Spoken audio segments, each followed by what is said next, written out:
Bueno, hoy vamos a leer El hombre que amaba las gaviotas. Vamos a compartir el prólogo. Aristóteles definió al ser humano como un ser racional, pero no lo es. Y qué bien que no lo sea. En un 99% el ser humano es irracional. Y es a través de su irracionalidad que existe todo lo bello en el mundo. Por la razón, las matemáticas. Por la no razón, la poesía. Por la razón la ciencia, por la no razón la religión. Por la razón el mercado, el dinero, los euros, los dólares, los pesos. Por la no razón el amor, el canto, la danza. Está bien que el ser humano no sea un ser racional, es irracional. Muchas veces se ha intentado llegar a una definición. Yo diría que el ser humano es un animal generador de cuentos. Crea mitos y todos los mitos son cuentos, Puranas. Crea religiones, mitos, historias sobre la existencia. Desde el inicio mismo de la humanidad, el ser humano ha creado bellas mitologías. Ha creado a Dios. Ha creado un Dios que ha creado el mundo. El ser humano teje y continuamente está tejiendo nuevos mitos. Es un animal que crea mitos y sin mitos la vida resultaría absolutamente aburrida. Este es el problema de la edad moderna. Se han eliminado todos los mitos antiguos. Necios racionalistas insistieron en refutarlos. Los mitos han sido eliminados porque son indefendibles. No se saben defender. Un mito es algo muy vulnerable, muy delicado. Y si se refuta, se destruye. Y con él se destruye algo muy bello en el corazón. No sé, en el corazón humano. No es el mito en sí mismo, el cual es algo simbólico. Al matar al mito, se mata al corazón. En todo el mundo, aquellos mismos racionalistas que mataron los mitos, ahora sienten que la vida no tiene sentido, que ya no hay poesía ni razones para sentirse feliz o celebrar. Ha desaparecido todo lo festivo.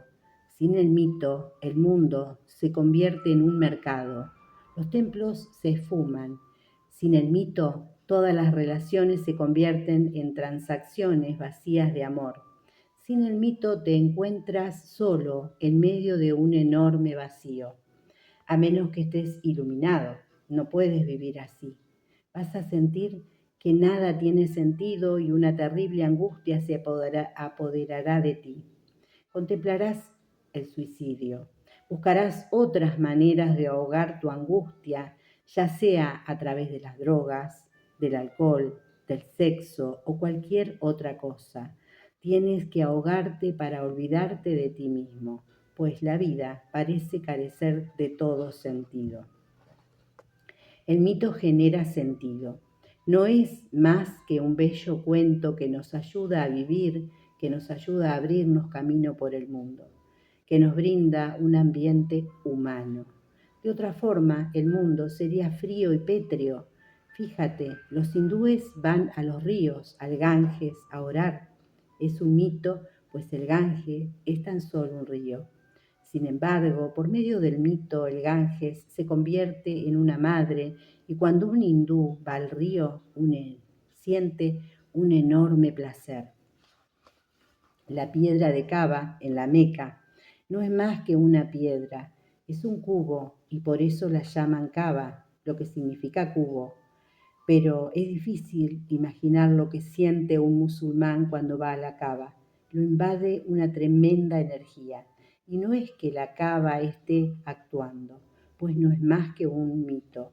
Pero cuando el musulmán besa la piedra, se eleva, no camina en la tierra.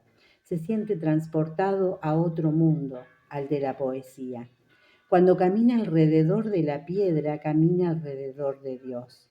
Cuando los musulmanes de todo el mundo oran, miran en dirección a la Kaaba.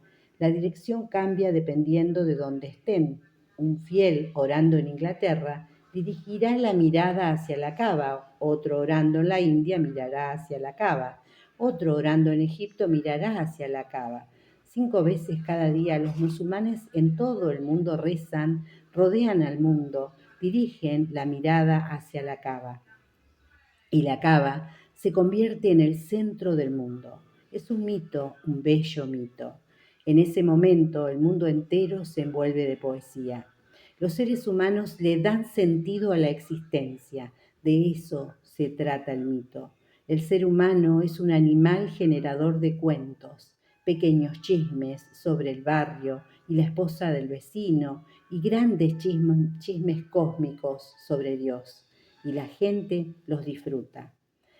Hay un cuento que me encanta y que debo haber contado muchas veces. Es un cuento judío. En un pueblo hace muchos siglos vivía un rabino. Cuando surgía algún problema en el pueblo, el rabino se dirigía al bosque donde oraba, hacía un sacrificio, practicaba un ritual y le encomendaba a Dios. Evita esta calamidad, sálvanos. Y cada vez el pueblo se salvaba. El rabino murió y llegó otro rabino. El pueblo enfrentaba dificultades y la gente se congregó. El nuevo rabino fue al bosque, pero no logró encontrar el lugar de los sacrificios y se dirigió a Dios así. Dios, no sé dónde es el sitio exacto en el que oraba el rabino anterior, pero eso no importa. Tú conoces el sitio, así que oraré desde aquí. El problema se evitó, la gente estaba feliz, pero entonces el rabino murió y vino otro rabino. Una vez más, el pueblo enfrentaba problemas, se presentaba una calamidad. El pueblo se congregó, el rabino fue al bosque, pero le dijo a Dios: no sé de dónde es el sitio, tampoco sé el rito, solo sé la oración. Tú que lo sabes todo, no seas demasiado quisquilloso con los detalles. Escucha. Y le dijo lo que le tenía que decir. Y así evitó una calamidad. Pero este rabino también murió y otro lo sucedió. Surgió una nueva dificultad, una epidemia se extendía y el pueblo se congregó. La gente le dijo al rabino: vaya al bosque, siempre se ha hecho así. Los antiguos rabinos siempre se dirigían allá. Pero el nuevo rabino, sentado en su sillón, respondió: ¿qué necesidad hay de ir allá? Puede escuchar desde aquí. Además, no sé ni siquiera dónde se encuentra el lugar.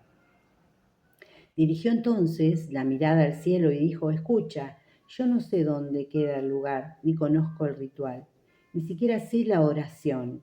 Estoy al tanto de que el primer rabino iba allá, y el segundo, y el tercero, y el cuarto. Te voy a contar un cuento, pues yo sé que a ti te encantan los cuentos. Escucha, por favor, el cuento y ahórranos el problema. Entonces el nuevo rabino contó toda la historia de los antiguos rabinos, y se dice que a Dios le gustó tanto el cuento que salvó al pueblo. Dios debe apreciar mucho los cuentos, pues Él mismo es un creador de mitos. Fue Él quien comenzó con los cuentos. Así es, la vida es un cuento, un chisme momentáneo en medio del eterno silencio de la existencia. Y el ser humano es un animal generador de chismes. A menos que te conviertas en Dios, te encantarán los chismes, te encantarán los cuentos de Rama y Sita, de Adán y Eva y de Mahabharata. Te encantarán los cuentos griegos, romanos y chinos. Existen millones de ellos y todos son preciosos. Si no les exiges lógica, te abrirán puertas interiores, te descubrirán misterios. Si les das lógica, se te cerrarán las puertas de ese templo. Ama los cuentos, pues cuando los amas, te revelan sus misterios. Mucho se esconde en ellos. Todo lo que ha descubierto la humanidad se oculta en esas parábolas. Por eso Jesús sigue hablando en parábolas y Buda sigue hablando en cuentos. A la gente siempre le han encantado los chismes. Hoyo, el hombre que amaba las gaviotas, en el prólogo de este libro. Aquí en la pestaña del lobo.